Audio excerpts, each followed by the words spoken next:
Welcome to the Sheridan Report, brought to you by MyBookie.Ag. Make sure you go to thegruelingtruth.com, click on the MyBookie.Ag banner at the top of the page to get up to a $1,000 cashback bonus on your first deposit. I am your co-host for the Sheridan Report, Mike Goodpaster. I want to welcome in my other co-host, the owner of the Sheridan Report, Bobby Sheridan. How you doing, Bobby? Boy, I'd better own something if it's got my name on it, right? I'm proud of having my name on this one, Mike. You know, you do a great job, and I'm honored to speak to you every day about the games and to the listeners. And, you know, we had a really good day yesterday. We've had a really big week. We had one day that wasn't so great and another day that was okay, kind of made up for that. But we've had 2 days that have been really, really solid, and let's make it 3 out of 5 today. All right, Bobby, so you want to get us started with baseball? Yeah, I want to start with baseball, Mike, and the reason is because we have a straight play. One of the 3 straight plays that I like today that I found on the card is the Diamondbacks, and that game starts at 11:20 my time, 2:20 your time, so 2:20 Eastern, 11:20 Pacific, and that's the Arizona Diamondbacks. And I really like the price here, Mike. The Cubs are minus 169, and you know the Cubs are a better offensive club overall than the Diamondbacks, although that margin from what was supposed to be is cut down some because Arizona's actually, their lineup has outperformed, I think, most people's expectations. The Cubs bullpen started out the year very, very poor and has made a nice rebound to be respectable. So that's not bad there either. But, you know, I really feel like the difference here is going to be that the Diamondbacks' Merrill Kelly is going to outpitch the more heralded Kyle Hendricks. Hendricks has had a very poor start to the year. So much so, in fact, that had he not wiggled out of jams in all 3 of his first 3 outings, his numbers could be much worse than they are, and they're not Kyle Hendricks-like. So we're getting Hendricks at a time when he's really susceptible to getting hit hard. And if the Diamondbacks come up with just a couple clutch hits today, they can score 6, 8, 10 runs in this ball game and win. Well, and the other thing is this, Bobby. The Diamondbacks actually have a better record than the Cubs so far this year. They've played better than the Cubs have. They have played better than them, and they've outplayed expectations, and I like that. And I was about to say, you know, there's 2 games in every game, and we talk about the starting pitching game, like the first 5, 6, 6.5, 7 innings, and then you always, even if you got the lead, you've got to worry about things blowing up on you in the last few innings. And, you know, this is a game I think we're going to have to win that first game, and I think we can. And then hold on, you know, and that's where the position I think we'll be in. So that plus 159 that you can grab on Arizona, I think is a great value play is what I'm really getting at in the end. So I like the Diamondbacks plus the 159. Now I'm going to halt you for a second. We're going to hop over to the 3-teamer. We've struggled with our 3-team parlay in terms of percentage, winning percentage. I maybe have won 3 of 17, something like that, or 3 of 15 or whatever. I don't really keep a lot of those stats, you know, I just know about. And so, you know, that's been we've lost money on that bet, but, you know, I'm very confident in the bet. I'm very confident in the way I set up the card every day in baseball. And, you know, we're getting close to maybe hitting 3 or 4 of these in a row. We've hit 2 out of 3, probably 6 times in the last 8 days. So I've still made money. I'm talking about mixing and matching. You can always use a couple of the other ones hooked with the top play or hooked with one of the side plays, and that's been making money. So even though the 3-teamer's gone down, the actual games within the 3-teamer is hitting probably 67%, something like that, 62%. We've been a bit unlucky. So let's see if we can get it. We talked about it today. We haven't talked about it. So the reason I'm doing that is to kind of break this little rut. So let's break it. I think the Twins with Berrios at 405 is a very strong play at Baltimore.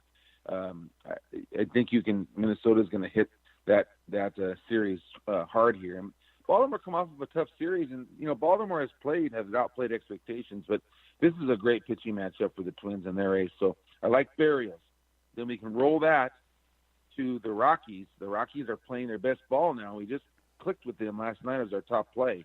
That's 3 in a row for the Rockies, and they're swinging it now, and their offense added 2 players back to their starting 8 plus the pitcher, who have made significant contributions in the last few games, especially last night. Ryan McMahon hit 2 home runs.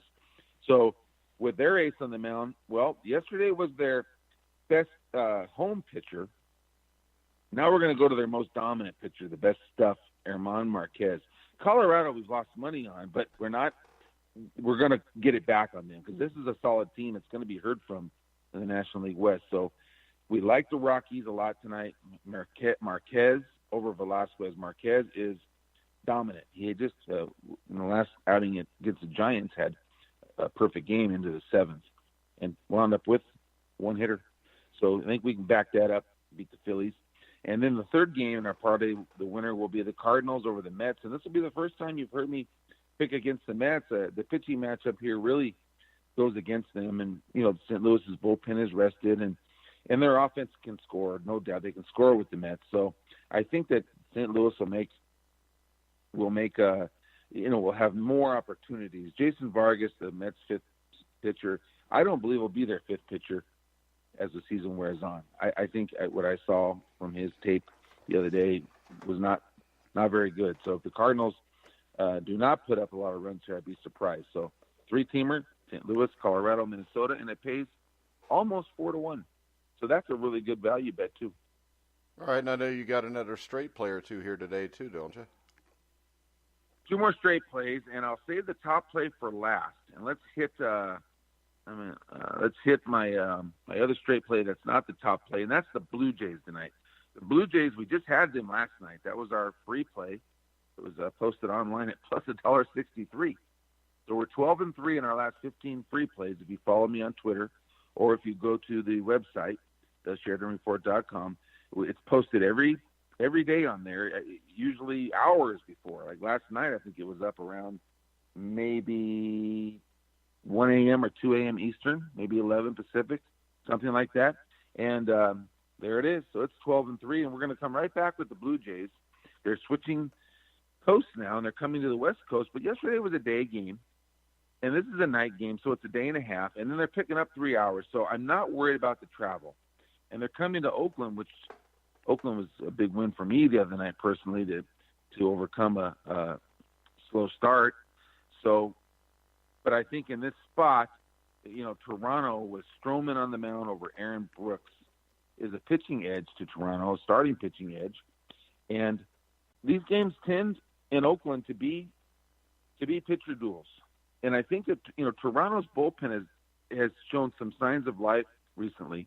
They held on to that win for us yesterday. And their offense has shown signs of life.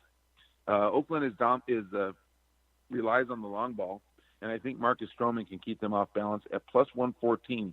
That's a solid play at 7 o'clock. Finally, we'll go to the top. Yeah, Mike, we'll go to the top play, and that is the San Francisco Giants. This was my favorite play of the day. The Giants offense we predicted would perk up on the road trip, and it has. They threw in the one negative game the other day, but that was when they rested a couple of their big hitters, and it was a bad matchup against Patrick Corbin of Arizona. Well, now they're into a more favorable matchup. They throw their ace on the mound. They'll put Posey behind the plate. They'll put an offense out there that'll score 5, 6, 7 runs tonight, and I think that's going to be enough. Bumgarner is not back to maybe his status of when he was the elite pitcher in the National League, but he's just a step below that. He's still an ace. I believe he may not be on the Giants. He might be a big piece in July for someone that's going to trade at the deadline for the Giants as they begin their rebuilding process. But, I think he'll get this win, Mike. This is his win. I put it in when it was plus 100 or minus 101. It's now minus 112. They've gone up a bit, so they are favored. But this is a game that I would recommend you can still play, and you can hook it up with. You can mix and match with any of those in my 3-teamer. I've got a big parlay, Arizona and San Francisco. And that starts in 9 minutes if you want to get that in. All righty. What are we going to now, Bobby? So that's baseball, Mike. NHL, do a little hockey? Let's do a little hockey, Mike. Get you in there. I thought yesterday's parlay was gonna click there, and it, what happened with that thing? They lost. Let's I thought I had it. Man. I thought we had those first two I for did sure, but then it kind of fell apart. Tonight, I like the Flames to force a Game 6 against Colorado. And the most interesting game, as it usually is Toronto, who will be playing in Boston at the Boston Bruins. This is a series that has really been weird to me. And I think the huge thing here is Mitchell Marner. I think Marner is tied for the Maple Leafs playoff scoring lead with 4 points, 2 goals, 2 assists. But I think Toronto needs more from him tonight. And I think what this is going to come down to is the Maple Leafs were 17th in the NHL on a penalty kill during the regular season, 77.9%. And those issues have carried into this series. The Bruins went 2 for 2 on the power play in their 6-4 win in Game 4 on, what was that, Wednesday night? Thursday night? Couple nights ago, yeah. Wednesday Including night. scoring the first goal to go or the game on the man advantage. So this is something that has to be fixed. They can't keep giving up power play goals. When I look at this, I think every game these teams play is almost always a toss-up. So I lean towards the Maple Leafs tonight just because of the plus 125 that I'm getting on my bookie right now. But I don't That's know. what I got on mine off. For what it's worth, I don't know if I'm going to bet this game or not. But if I did in a game this tightly contested, I think I would go with the plus 125, which means I would go with the Leafs. Right. I got a little add on this. You mentioned you like the Flames, and they're at home, and they're a pretty significant favorite on my side here, minus 175. And you can get some value going into the Flames, maybe a little two-teamer. That would be with the Leafs. So I like your idea there on taking the value. I think this has been sort of a weird series. I agree with you, but I'm going to go back. Sometimes in betting, and this is just some advice for some of the fans, sometimes in betting, what it comes down to is you got to have a take. Got to be an informed take. You watch and you follow, and you have a take. And sometimes you stick with your take, and it'll come back and help you out in a game. And what I mean by that is I had a take that whoever won the Game 3, right, we talked about this, was going to win this series. Yeah. I talked about that being a pivotal game. And the Maple Leafs won that game. And the Maple Leafs went up 2-1 and had the big game that they had to win. And they lost to bring this series to 2-2. But I said whoever won that Game 3 was going to win this series. I had a strong feeling about that. So here we go to Game 5, and when a series is 2-2 in Game 5, we know what this is. This is huge. The winner of this will be, 85, 90% to win the series. So I'm going to stick with my feeling here. Plus, I'm getting the dog price. I'm going to take the Maple Leafs in this spot.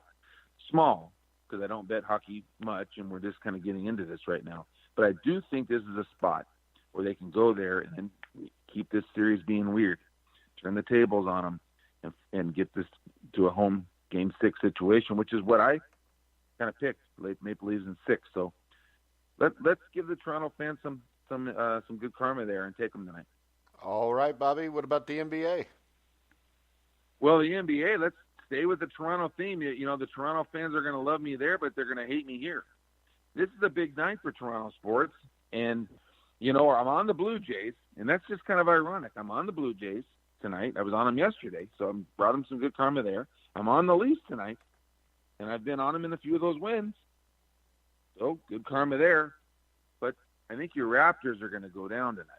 And before we get into a couple games, because I do have 2 bets I made tonight, let's talk about the NBA landscape. If you follow me on Twitter, you've known this. The NBA favorites are 15-4 against the spread, obviously winning, and then also covering 15 of 19. Those are up-to-date numbers. The only dog in the last 15 was the miracle comeback of the Clippers the other night, which was worth a ton of money to me, but that's passed, so whatever. So that miracle comeback is the only one of the last 15 games where the underdog, was able to get the money. There's been a couple favorites winning miraculously by scoring the last 10, 12 points of the game. Shouldn't have, but hey, that's what it is. And tonight, no surprise, Toronto, the road favorite, gets the action. The line opened 4.5. It's up to 5.5 now on my side. and that's not a surprise. You got the number 2 seed in a 1-1 situation, trying to regain the fourth back. But this is not going to be as easy as it looks on paper. Toronto dominated game 2, as they should have. They came out with a lot more intensity. They played a very good defensive game. They held Orlando shooting horribly, and they won the game. Another stat: team that has made more 3-pointers is 15-3 straight up in the playoffs. One of those games, I think, was a tie in 3-pointers. There's been 19 games. So the bottom line is the 3-ball. Toronto beat them in game 2. Orlando beat them in game 1. So the 3-ball is going to be big. Teams tend to shoot the ball better at home. We know that. But here's where the keys of the game are. The keys of the game are this. Orlando has out-rebounded Toronto in both the first 2 games. So I feel like that will definitely carry over. Orlando will win the battle of the boards. Secondly, if you look closely at the box scores of these games, Toronto's getting it done with a 2-headed monster at center. This is where they have the biggest edge. They're using Gasol and Ibaka, kind of 2-on-1 against Vucevic. And that's Orlando's best player. And Vucevic has been held well below his numbers each of the first 2 games. But Orlando was able to overcome one of those. So we know they can overcome that. Here's the difference.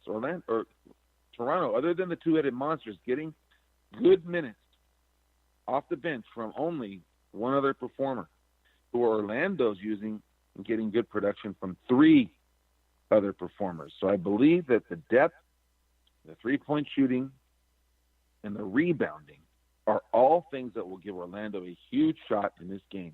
So I've taken the money line at plus 180. I've taken the 5.5, and I'm going to call that my top play of the day. And that would buck a trend because an underdog hasn't covered since the Clippers. And so let's get this off to a good start. I think Orlando is going to beat Toronto tonight. All right, we have a question from a listener, Chet from Milwaukee, who wants to know, he thinks that with Oklahoma City's recent failings in the playoffs, that he wants to know, what do you think about a parlay between the Magic and the Trailblazers? And the Trailblazers on MyBookie are plus 290. Okay, well, we know we love the Magic. I like them a lot. If you were going to bet a parlay, you can do a money line parlay there, and you can do take the points. I definitely think you should take the points with Portland. I'm not going to be on that game, and I'll tell you why, because that's a series that has confused me. Portland at home with those guards, they just don't miss. They might miss tonight, and if they miss tonight, Oklahoma City's got a chance in this game. But here's what bothers me. You're going to have to give 8 points if you're an OKC better. So this is a team that's kind of grinding it out. And, Portland plays the NBA style of ball better than OKC does. They shoot the 3, they pass, they got the closer at the end of the shot clocks. Westbrook is a great player, but he's not the shooter that Lillard is. He used to be able to beat Lillard to the punch on these matchups, and it did not happen in Portland. And everyone's just expecting it to just, flip the venues, and OKC's gonna do their thing. Well, they might win the ball game. They might force this back to Portland 2-2, but they're having to give 8 points. And I made a determination the other night that they're not a better team than Portland is, even though they beat them during the season 4-0. So I'm going to lay off the game 3 for sure. I don't know really what to say other than the fact that if you had to force me to pick, I would take the 8 points. I'm just not going to bet it because I already lost with Oklahoma City game 1 and 2. I don't want to flip and then lose tonight.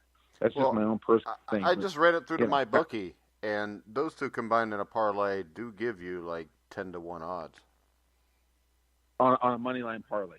Yeah, I know that would not be a bad bet for small, and then do it bigger with the points.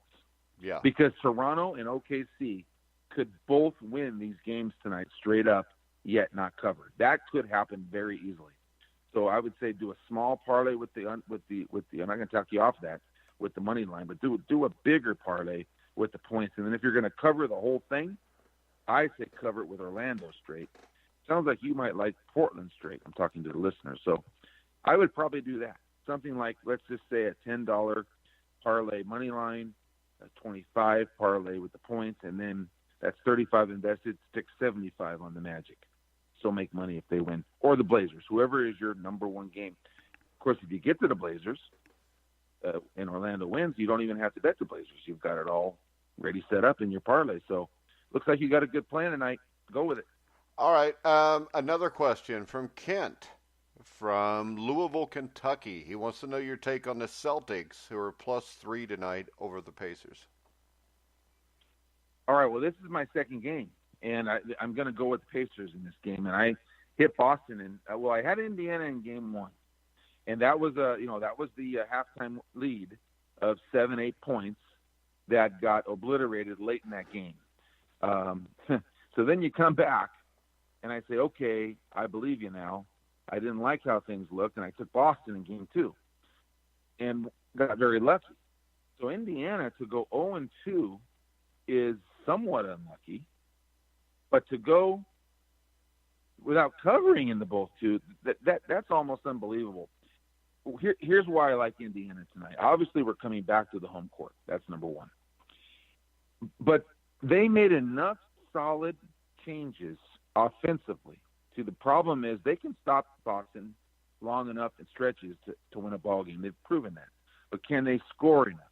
They did enough nice things offensively and enough changes to where I feel like they made the switch, they made the adjustments, and then the only thing here to get this win tonight is going to be coming home and doing it with the crowd and doing it when their backs are against the wall.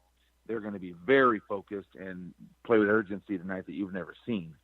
I think they're going to have an opened up lead, though, just to be comfortable, because it seems like against Boston, when these things are tied or 2 points with 3 minutes left, that's when they don't, do it. But they're at home this time, and that makes a big difference. So I have a question that ties in with that, and that's from another listener, Jerome, on Twitter, who is from New Jersey, it looks like.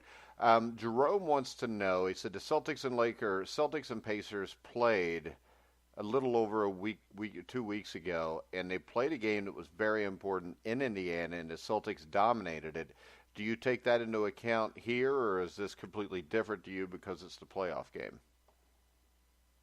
To me, I think it's not completely different, but see, what that did was that gave Boston a lot of confidence, and they feel like they own this team. They do. They feel like they own this team, and that kind of cemented it for them. But that doesn't take me away from, I kind of put that, it's a new series now, and I kind of take it to the playoffs. And it's not that it doesn't matter. It does matter, but tonight's game, it's not like Indiana doesn't feel they can beat Boston, at home. It's not like they don't feel that, that they can get the job done. Their home court is definitely going to help them here. And I don't think they'll be thinking a damn thing about what happened in that regular season game. It's all about the adjustments that have gone on in this series and how can they close out a game tonight. That's it. So, yeah, Boston's going to be confident against this team if they play in the garage. They feel they got these guys. If Indiana's got, they got to win tonight. If they do, we have ourselves a series because they've already, played well enough in Boston to win both games. This series is not over, and I don't feel this is going to be a sweep by any stretch. Indiana's got to get it done tonight, and you know what? I think they will. They have depth in the backcourt. Smart, the Boston Celtics. It was predicted by many that I read a lot of articles that was going to be a key loss for them. Well, they pulled games out late. And it's kind of overshadowed the fact that Indiana has played just fine. So the bottom line is Indiana, I can't make them a top play, but they were close to being a top play for me. I think Indiana gets the job done tonight. All right, Bobby. And if anybody has any questions, remember you can go to @GrillingTruth to send a message on on Twitter for it. All right. Anything else, or are we done with that? And we on this day, Bobby? I think we're going to be on this day, Mike, and I'm excited for things. I do want to mention another thing. The zigzag theory in the NBA has been, the favorites have been great. We know that. That's going to come back to earth a bit. Okay, guys, we'll keep tracking this as the playoffs go. But the zigzag theory, that may hold more true. I believe that's 8-6, and it was 2-0 yesterday. And if you follow me on Twitter, it aligned with two favorites. Well, let's look who's in the zigzag spots today. You got Orlando, meaning zigzag, meaning you just take the opposite of what happened. So Toronto just won game 2. We know that. So Orlando takes game 3. You do zigzag, right? So you got Indiana in the zigzag spot, right? And you got OKC. So those are the 3 that are in the zigzag spot, and it hooks up with with 2 of the favorites. Indiana and OKC are both favorites, and they're both in the zigzag spot, and I'm on one of those. Yesterday it was 2-0. Yesterday the Spurs were in that spot, as were the Warriors, meaning they both were in the zigzag spot and favored, and it was 2-0. So if you like those kind of trends, I mentioned it yesterday, it was 2-0. There's 2 more for you tonight, Indiana and OKC. I don't necessarily follow trends, but you just have to be aware. All right, Bobby. Real quick, we're going to take a commercial break from MyBookie.Ag, and then we'll be back for On This Day. Hi, I'm Mike Goodpasser from the Grueling Truth Sports Network, and I'm here with just one simple message. If you're watching the games, it's time to start making money. The Grueling Truth has recently partnered with MyBookie.Ag, an industry-leading sportsbook website, who reminds you that where you bet is just as important as who you're betting on, and that's why the Grueling Truth urges you to check out MyBookie.Ag. In addition to the usual thousands of odds, money lines, proposition bets, and futures offered on MyBookie.Ag daily, they also have in-game live betting and a mobile site that makes wagering on the go easier than ever. So join now, and MyBookie will give you up to a free $1,000 cash bonus on your first deposit. Just enter promo code TGT50, that's TGT50, to take advantage of this offer. You can also go to thegruelingtruth.net, click the banner at the top of the page for MyBookie.Ag, and also get the same benefit and the same $1,000 free cash bonus on your first deposit. So visit MyBookie.Ag, courtesy of the Grueling Truth, and enjoy winning today. MyBookie.Ag. You play, you win, you get paid. All right, guys, we're back on the Sheridan Report. I'm Mike Goodpasser with Bobby Sheridan. Bobby, what do you got for On This Day? On this day, Mike, it's baseball is my number one, but my favorite for On This Day is always boxing. And we got a boxing one today that I really like. It's 1991. And it's ironic because you and I were talking about George Foreman. I think it was last night, before I had even really put this together, for today's On This Day. And it pops up. This was the day in 1991. This is, again, old Foreman, right? Evander Holyfield beats George Foreman in 12 for the heavyweight title. Yeah, the thing about this is this was one of my favorite fights of all time, and we'll get into that. I got a little personal story to share that's kind of cool. But the other thing is, these are 2 of my favorite fighters of all time. Evander Holyfield and George Foreman were 2 guys that when you paid to see them fight, you got to fight. Nothing like you see nowadays when you buy a pay-per-view. But George Foreman was a guy I had the pleasure to interview about a year and a half ago with John Raspani, who wrote the book about Gotti and Ward, Intimate Warfare. And Foreman, the interesting thing to me was I didn't realize that he had such a short amateur career. He only had like 26 amateur fights, but finished that off by winning an Olympic gold medal. I think he beat a guy by the name of Chapolis to win the Olympic gold medal in 1968. Of course, the 1964 champion was Joe Frazier. The 1960 champion was Muhammad Ali, who was Cassius Clay at the time. And then he turns pro, and he just basically knocks everybody out, walks through everybody. But he gets to a title shot against George Foreman, and this is 1973. This is 18 years before the fight that happened on this day. And Foreman went into the fight against Frazier as like a 4-1 underdog. And Foreman just destroys Frazier. He was too big. He knocks him out. And Foreman, to me, was probably the most intimidating heavyweight of all time because he was a menacing dude. And we talked last night on this day about Roberto Duran, me and Jeremiah. And I think Foreman and Duran at this time were the 2 most imposing fighters. And the thing that stood out to me was when Duran fought Leonard in 1980, there was I think his last name was as Dick Anderson, who worked for a paper in New York, who interviewed Joe Frazier when when Roberto Duran came into the ring. And he asked him who Roberto Duran reminded him of. And Joe Frazier looked at him without cracking a smile, without laughing, anything. And he said, Charles Manson. And that is the kind of feel you got from Foreman and Duran. Now, Foreman goes on. He defends his title against Joe Roman, who was a nondescript fighter. I think they fought that in Japan. And then he fights Ken Norton. Ken Norton's a guy at this point, was the second man to beat Muhammad Ali after Joe Frazier, but he broke Ali's jaw in the first fight in San Diego, California, and pulled off one of the biggest upsets in heavyweight boxing history. And then they fight a second fight that Ali wins a close, disputed decision, and Foreman comes out and just destroys him in like 2 rounds. That sets up the Ali against Foreman, and it's in Kinshasa's Zaire. Ali is a huge underdog. I remember that Howard Cosell, who was really tight with Ali, actually thought that Ali was risking his life fighting Foreman, but Ali stops him in 8 rounds.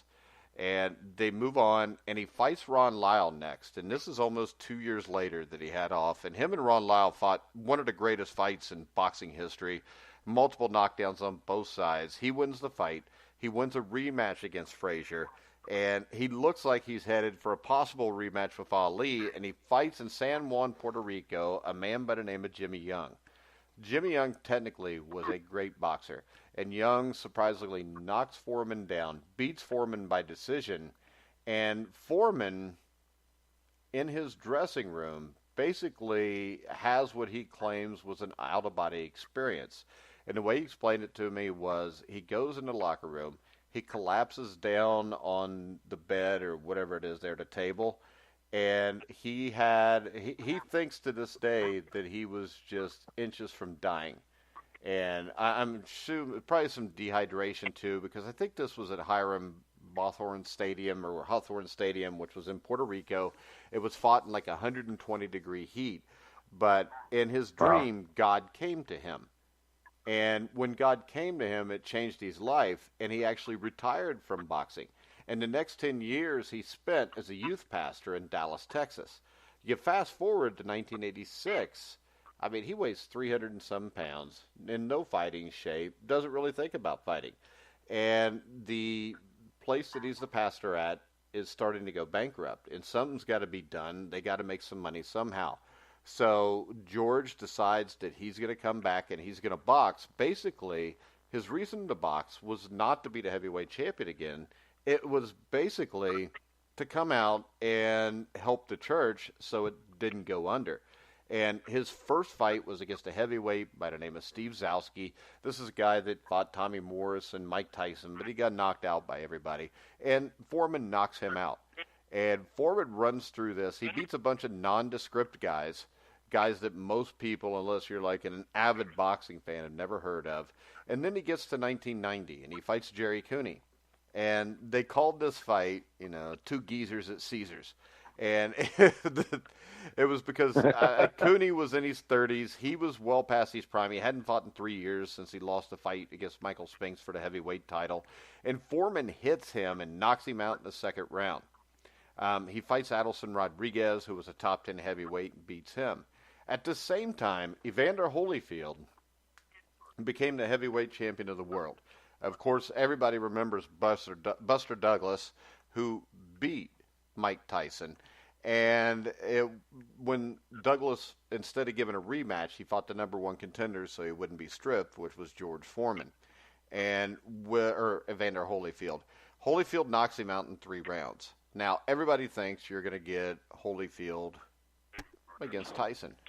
But the fight was delayed because Holyfield chose to fight George Foreman. And the reason he fought to fight George Foreman is, number one, it's probably safer, 42-year-old man, but there was a lot more money. I mean, this is 1991, and in 1991, for this fight, Holyfield was guaranteed $20 million. Foreman was taking home a guaranteed $12.5 million. And when you look at it, I don't think anybody really gave Foreman a chance. But Foreman went from being the menacing, looks like he's got Charlie Manson eyes, to 1987 and on, he ends up being this jolly fat guy who's running around with a cheeseburger in each hand. And all of a sudden, America loves him. It was one of the great marketing ploys of all time. I don't know if it was true or if it's not, but I know this. George Foreman, if nothing else, was probably one of the smartest men to ever be the heavyweight champion of the world, because he marketed himself so great with that. And then you had the George Foreman Grill, which he ends up selling for like $1.5 billion a few years later. And he becomes one of the richest men you're ever going to find. And this fight was memorable to me because I went and I watched this fight with my dad.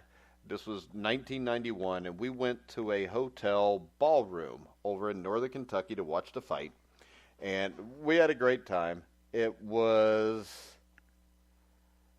basically, it was, I don't even know if it was like the atmosphere of a fight, but it was the atmosphere of the unknown. You didn't know what was going to happen, but you knew it was probably going to be fun as hell, because you had Evander Holyfield, who was the epitome of a fighter, and you had George Foreman, the lovable 42-year-old guy that comes back to help his church, and all of a sudden he's one heartbeat, one bite, one big punch away from being the heavyweight champion of the world again. And this fight was a great fight. The most memorable part was round 7. And at the beginning of that round, Holyfield's throwing jabs, and Foreman kind of stood back, seemingly waiting for an opportunity to land a powerful right. And then seconds later, Holyfield misses with a left hook. Foreman counters him with a big hook, and Holyfield's actually in a little bit of trouble. And this went back and forth like this for the rest of the round. And I remember I went to a lot of fights with my dad that were closed circuit and stuff. I don't ever remember a crowd being as into a fight as this. And they go on, they fight the entire 12 rounds, and Holyfield wins the decision. He wins it fairly easily. I think 3 points on one card, 5 or 6 on the other two. And the thing that struck me about it was this. This was one heavyweight championship fight where there really was no loser, because George Foreman went from being the fat guy that everybody mocked and ridiculed in 1987 to being a man who just stood in with Evander Holyfield for 12 rounds as a 42-year-old former preacher who'd taken 10 years off from his career. And he was that close to beating Holyfield. And Holyfield was a great fighter, one of the greatest fighters that ever lived. And this is a man that knocked out Buster Douglas in 3 rounds. And a few months before that, Buster Douglas was kicking the crap out of Mike Tyson. So yeah, wow. What you get is, and my favorite memory of this was being at the fight with my dad. I was like probably 21 at the time.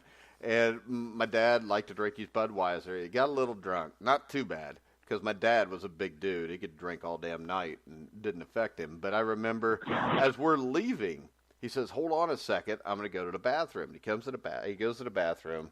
He comes out. We get in the car, and I'm going to drive because he drank a fair amount of beer, and I hadn't. And all of a sudden, he pulls out the poster that was hanging on the wall in the bathroom. And he says, "Hey, I figured you might want this." And to this day, in my closet, I've still got that poster. And I think it was the closest my dad ever came to stealing anything.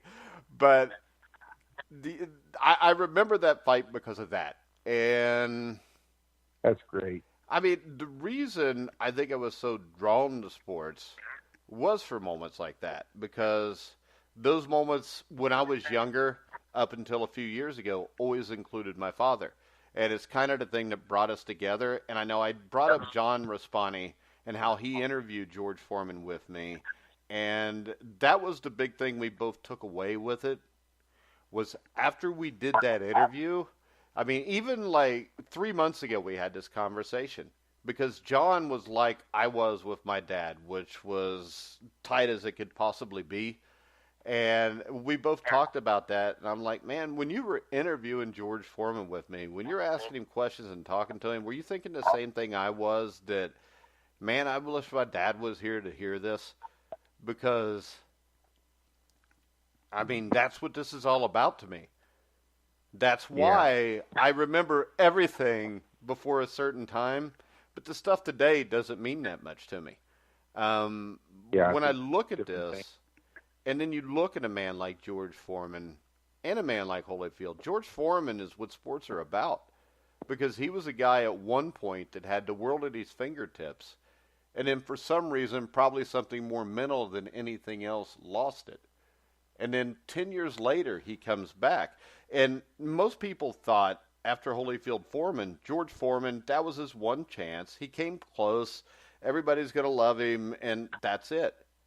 But 3 years later, he steps in a ring against Michael Moore for the heavyweight championship of the world, and he's wearing the same trunks he wore in Kinshasa, Zaire when he lost to Muhammad Ali in 1974. And similar to his life, he starts off in the fight pretty good. Wins 2 of the first 3 rounds.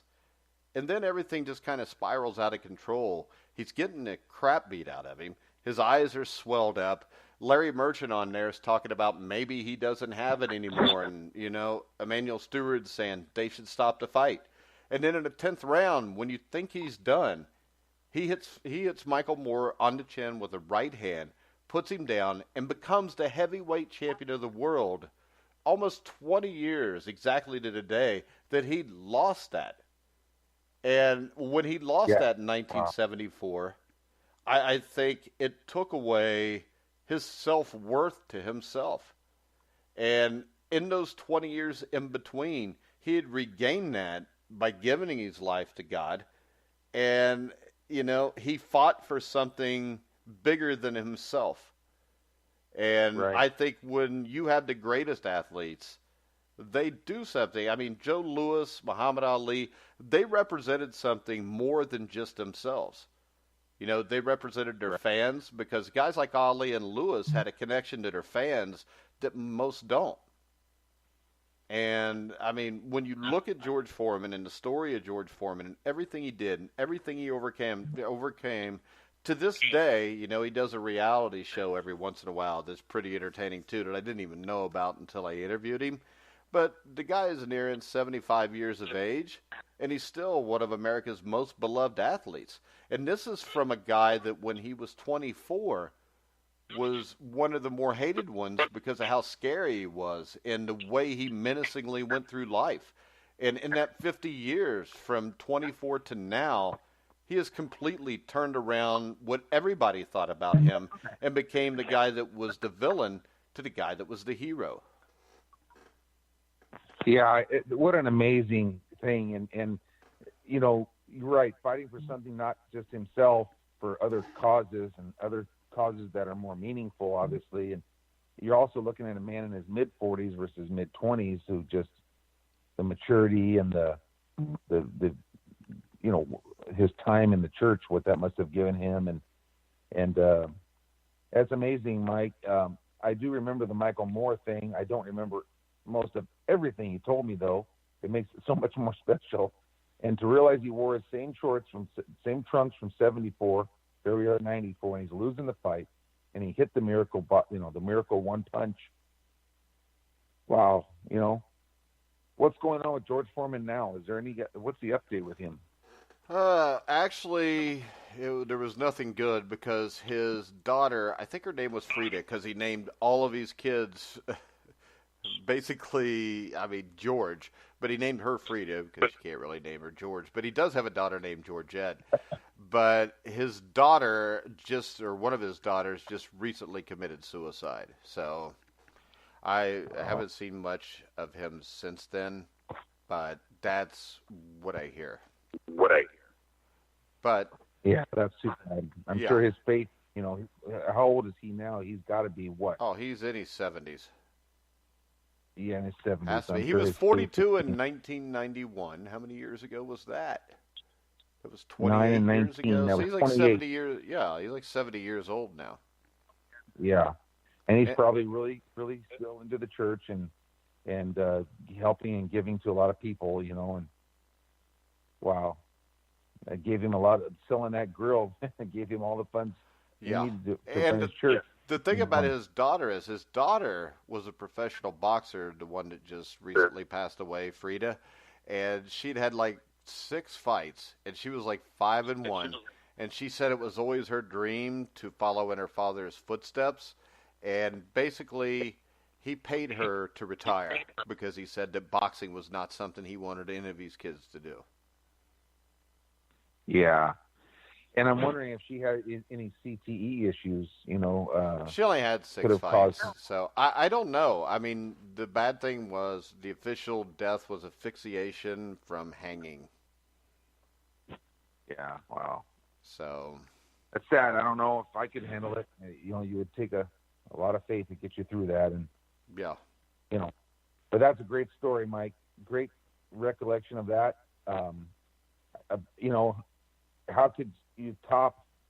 Him beating Holyfield would have just been unbelievable. And I was thinking, how could you top that? Well, I think he topped it by losing to Holyfield close, but then 3 years later, becoming the oldest man to become the heavyweight champion at the age of 45. Right.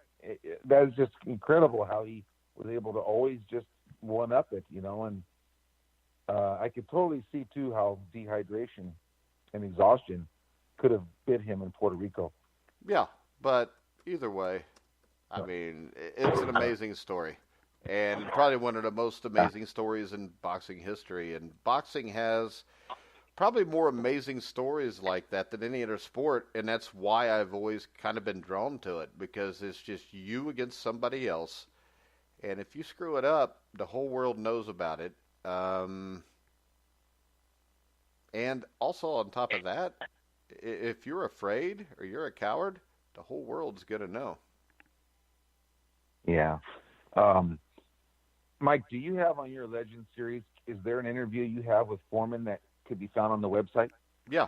We interviewed George Foreman about 1.5 years ago, and what I'll do today is I'll find that, and you remind me so I don't forget, but I will retweet it, and maybe we'll rerun it on the website too, because I also know that just from reading this, there was a story that 2 days ago, I guess he had a garage that burnt down too.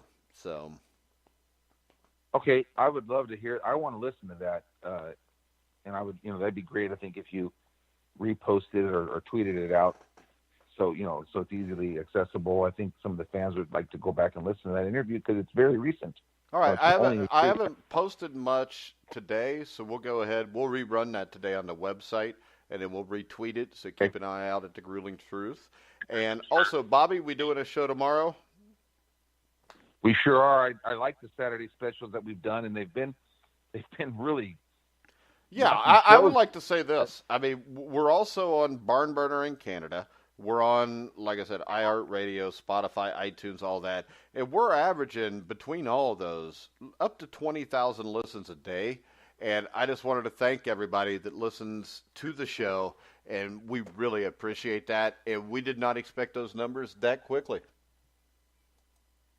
Well, and I don't even know anything about numbers because, that's not my line of work, but I'm believing you. Oh, my God. Bobby, you're a sports bettor, and you just said you don't know anything about numbers. That makes no sense. No, anything about what is good and what's bad. In terms of, well, put it like this. I don't know. If we would have told you 1 year ago at this time, you would be doing a sports betting show that had 20,000 people listen every day, which means 120,000 people a week, what would you have thought? I would have been amazed by that. But I wouldn't know if that's good or bad compared to other shows. That's what I'm saying. But I enjoy doing it. I enjoy talking about the games and sports, and definitely from the betting angle. And I know what I've done to make money, and I just try to share some of those things with the listeners, not just the games, but also why and some things to look at. And there's no exact way to make money. You just got to find ways that work for you and be smart and have a take and be right. Be right more than you're not. So, and have the guts to do it. All right. And you want to talk a little bit about the handicapping guide too? Sure. The handicapping guide is a friend of mine, the guy who does my computer. It's his dad, and who's also a friend of mine. And he puts together 30 plus years of horse race handicapping experience. He puts that onto paper for you and condenses the 8 or 10 horse fields and gets them down to 4. He gives you the top 4 based on his rankings in each race, and I think his numbers run about 75% of the winners from all the races that he handicaps throughout the day, which is 4 to 6 tracks. Yeah, and I wanted to bring up, this is not your normal tout system. This is more of a past performance rating selection. Correct. Yeah, and he takes it right from the Daily Racing Form, and he kind of condenses that, and so he allows you to kind of feel like, okay, I can look at these top four. The winner will come out of these top four 75% of the time, and then you can kind of make your own decisions on how you want to bet it. Whether you're a win better, you're a win place better, you're an exacta better, trifecta better, what have you. But he's just trying to kind of give you a better chance at isolating the winner, and he does that for all the races, and comes up with a number system. And I don't bet the horses anymore, Mike, but I would think that if someone that was betting the horses, this would be pretty valuable, because I look in there sometimes at his numbers, and he'll have 10-1s, 8-1s, 6-1s, all around in there in the top four. It's not just the top four betting favorites from the morning line. It's his numbers. And so, I think it's a good sheet that he puts out. He's been sponsoring the Grueling Truth for the last month or two, getting some advertisement out there and picking up some subscriptions, which are very cheap. They're like $5 for one day at a track, or $10 for a whole month. And then I think you can get up to 4 tracks for $30 for the whole month, something like that. So you can find him at thehandicappingguide.com, and he deserves the recognition because he puts a lot of hard work, and he's sponsoring, the network right now. And so that's really neat stuff. Yeah, and actually he sent me a handicapping guide today. So, and I can tell you, if you look at it, it's very impressive. I think it's definitely worth the money. So make sure you go check out thehandicappingguide.com. You can also find him on Facebook if you type in the handicapping guide also. And what's his Twitter handle? Is it at? It's a little bit different, like the handicap or handicap guide or something, but it's at the HCP Guider. I think it's Guider. Yeah, something like that. I need my glasses. Let's see. Yeah, I'll write that down for next time, Mike. But I know you can find it online at thehandicappingguide.com. So yeah, good for him. And his son does all the computer stuff for me, Chad. And Chad used to play college baseball. He was a pitcher at Cal State LA, and he's doing anybody that needs any computer help. Like, look at my site, which is simple, clean, professional. Not anything fancy, but it's definitely good, solid. If anybody needs a website that looks like that, similar, Chad's your guy, and he's not expensive at all. So let me know. Send me a direct message, or get a hold of Mike to get a hold of me, or whatever. He can help you out. Yeah, and I want to remind everybody, you can find the Sheridan Report at Sheridan Report on Twitter, or the SheridanReport.com, and that is $10 a day, or you can pay $50 to get the entire month. I would highly suggest to go hit the Sheridan Report and the Handicapping Guide. Both guys do a great job there. I want to remind you to check out our MyBookie.Ag sponsor, where you can go directly on truth.net, click the banner at the top of the page, and you will get a $1,000 cash back bonus on your first deposit. And we are close, or $1,000, 50%. So if you put $2,000 in, you got $3,000 to bet with. But they are setting up a promo code for us now that shortly you'll be able to get 100% back, up to $300. So if you're a smaller bettor and you want to put $300 in, this gives you the ability to play with $600 instead of $300, and it only costs you $3. Me and Jeremiah Pricer will be back tonight at 11 o'clock Eastern for Inside Boxing Daily. Make sure you check us out there. And the Sheridan Report will be tomorrow at 2 o'clock Eastern. So make sure you check that out also. Remember, we're on over 180 different sites now, or 180 different places to hear us. So any place you can hear a podcast, such as iHeart Radio, iTunes, TuneIn, Spreaker, Spotify. As I said, wherever you find any kind of podcast, you're going to find The Grueling Truth. So for Bobby Sheridan, I'm Mike Goodpaster. You've been listening to The Grueling Truth, where the legends speak.